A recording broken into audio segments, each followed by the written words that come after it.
Great. So the question we've been asked to think about is, if you wanted to bring economic growth into some sort of set of new global development goals or agreement, what should that look like?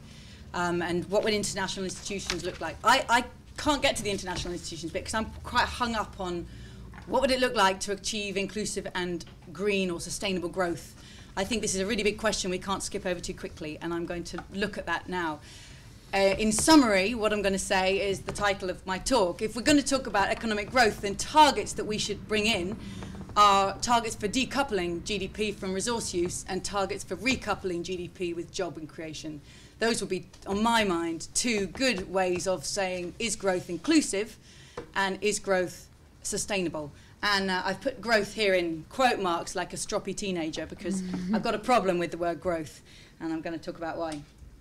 Governments around the world are calling for green growth or greener growth, good growth, smart growth, resilient growth, balanced growth, sustainable growth. I mean, it's really clear that they want something more than growth. So let's just talk about something more than growth. We need economic development these days that delivers a lot more than just growth. We need a richer concept of what we're trying to get. So GDP growth is the value of goods and services exchanged in the economy in a year, the monetized economy. We need three other extensions to our concept of economic development if we're going to do justice to what we're trying to achieve as human beings. And to me, the first one is getting beyond the monetized. There are also really valuable unmonetized goods and services exchanged in an economy. Anybody who got kids up this morning, fed them, washed them, comforted them, and put them off to school knows that there are very valuable care services provided in the household, valuable to households, valuable to the future labour force, totally unmonetized. Anybody who's breathing clean air and drinking fresh water knows that there are valuable natural ecosystem services, unmonetized. And anybody who's had a heart operation knows that it's worth a lot more than the cost of doctors and medicines that it takes to provide it. So we've got unpriced, undervalued goods and services being provided in the economy. And if we ignore them, we're ignoring a heck of a lot of things that actually make life worth living. So we have to get that fuller concept of the flow of goods and services. So priced and unpriced goods and services, but still, that's still just talking about the flow of goods and services. And any company that went to the stock exchange presenting only its profit and loss account would be laughed out of the room. So any government that obsesses with its GDP account should be too. We need to hold governments to account for what are happening to the capital or the asset base on which an economy is built. So not just the flow of goods and services, but also the underlying assets. The physical and financial, we know a lot about those, and we've got a lot of problems with the financial ones at the moment, but also the human assets, the human capital, the natural capital, the social capital. So we need to enlarge our sense of the capital. And of course, these capitals are what goods and services flow from. If you deplete them, you deplete your ability to produce goods and services. So it's really important not to pursue GDP growth by running all this stuff down, cutting down your forests or going into massive debt. It's important to keep account of what's happening to natural capital. The last one, everything I've said so far is at the aggregate level of a country or the average level of an individual, but we know that distribution matters, so we want a distribution lens across all this as well. We care about how incomes are distributed across households, we care about how assets are distributed, about wealth. So we need these additions, and to me this is very stylized, but it's beginning to say this is what economic development would look like. And if you just take that little black arrow of GDP growth, it suddenly looks incredibly narrow and partial and really not getting to the point of what we want. So my first plea is, when we're talking about global development goals or even bringing economics in, let's not just talk about growth. We want economic development, and growth is one important part of that. It has a complex relationship to the rest, but we need to unpack it if we're going to understand it. I focus on this because I think the economic descriptor of the world would never go away. We're always going to describe the world in economic terms. Economics is an incredibly dominant paradigm and language of policy. But it doesn't mean it should be the only one, and I've been very excited in recent years by seeing what natural scientists are bringing to the table around understanding environmental sustainability and the importance of human rights language as well, and I like to rebalance that. So I like thinking of the fundamentals of the way the world should be in terms of this diagram, which is indeed a donut. On the outside, you've got the planetary boundaries described by Rockstrom and others, boundaries of critical Earth system processes, which if we push too hard, we do so at our peril, we push the Earth out of the stability that it's given us for the last 10,000 years in terms of climate change, excessive freshwater use, putting too much nitrogen in the system, acidifying the oceans, and so on. But in the inside, you've got the fact that humans require resources to meet their human rights. So I'm just going to jump up over here. if you start right at the middle point, every single person, these radials are sort of radials of resource use. So every person needs to use resources to meet their rights to water, to food, to income, to energy, to resilience. You need to get out of this space and achieve the social foundation. If you have the resources that get you out of there, you've achieved a basic level of human rights, resource use. But 7 billion of us, and soon 9 billion of us, need to do that within the resources that the planet provides without causing catastrophic climate change or dreadful biodiversity loss, which pushes the planet out of the very system we depend upon.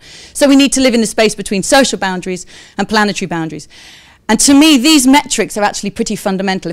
When I start thinking about new global development goals, I want to think about them in fundamental metrics of the planet, not in terms of money, but in terms of people's access to food and water, their human rights, and in terms of the metrics of the environment, in terms of parts per million of carbon dioxide in the atmosphere, in terms of how much nitrogen we're putting in the soil. And the economy comes later, and I think it's a really important rebalancing of the dominance of economics, that we start thinking about other metrics and how economics comes into that. So when I try and bring economics into that, I'm going to just tell a little story about how I think economics has interacted with these fundamentals. The promise of economic growth, we've always been promised, the trickle-down theory was, look, grow GDP and people will get incomes and they'll get out of poverty. So it's sort of this story that the red arrows are GDP increasing over time. People will get out of poverty. The environment's missing here because the environment was really missing in that story. But this promise of economic growth isn't what's happened. What's actually happened is, first of all, the environment has been there. Whoops, we ran into it and we ran right over the edge of it. We're causing catastrophic climate change. We are putting far too much nitrogen in the soils. We're causing massive biodiversity loss because of the pattern of growth. And, at the same time, a lot of people have been left in poverty. So the pattern of growth has been incredibly unequal and environmentally damaging. Not a pretty picture, and definitely not one that we want to pursue this century. So we need to get away from this kind of picture of growth towards something more like this. And if you think these arrows look a bit hippie, maybe they look a bit, maybe they look funny just because this is exactly what the kind of growth we've never seen before. But I think this is what green growth would need to look like. I'll just talk to it briefly. A low-income country, at a low income of GDP, the real importance there is that as incomes grow, to be very tightly correlated with getting people out of poverty. You've got to be very efficient at getting people out of poverty, but not locking into a pathway that would take you directly into environmental degradation. So not making infrastructural or policy choices that would lock you in that route, that you'll be able to turn a corner. Middle-income countries and a lot of the emerging countries are facing this really interesting curve in the line. That's the massive transition in energy systems and transport systems, where you can really start to decouple GDP growth from increasing resource use. And that, you see that as relative decoupling, so the reduced energy intensity of GDP growth. And that's critical that they start doing that. And I think the technologies that these countries are inventing are going to be hugely important for creating options for the low-income countries today. But to me, the real story of green growth is up here. High-income countries obviously are not in here right now. We're not living inside this space. We're way over the line. And we need to massively bend the curve by absolutely decoupling GDP growth from resource use. And that's the million-dollar question. Has it been done? Can it be done? Because if it can't be done, I don't think there's such a thing as green growth. There might be a little bit greener growth that you could do for a little while, but you're still going to go over the boundary. So it's a really stringent question for high-income countries to answer. What's the evidence so far? Here's some evidence. This is the OECD. So the top line, the dotted blue line, is GDP growth over time since 1990. It's all indexed against 100, so it's all relative. OECD incomes have risen by about 50%. Let's just take the red dotted line, that's carbon emissions. They've risen by about 10%, just shy of 10%. That's pretty good. That's relative decoupling. So GDP in the OECD is rising much faster than carbon emissions. Relative decoupling, all well and good, but actually we need far more than that from OECD countries because they've got far too much carbon. They need to absolutely decouple, and this is the line it would look like if they were absolutely decoupling. It would be going down, absolutely. That's the line you'd need for 40% carbon cuts by 2020. To me, this question of whether you're achieving relatively decoupling or absolute decoupling is utterly critical to the question of whether GDP can be sustainable. So GDP growth can be sustainable.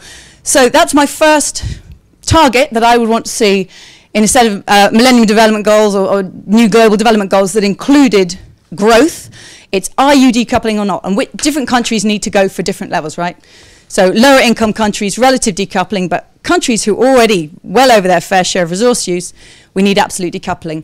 It's a pretty hard target to live up to, but it's quite in your face because most countries are not doing it. So that's the story on decoupling. What about recoupling? We know that we want GDP growth to produce more jobs. There's a massive boom in youth in the world and we need to see more jobs.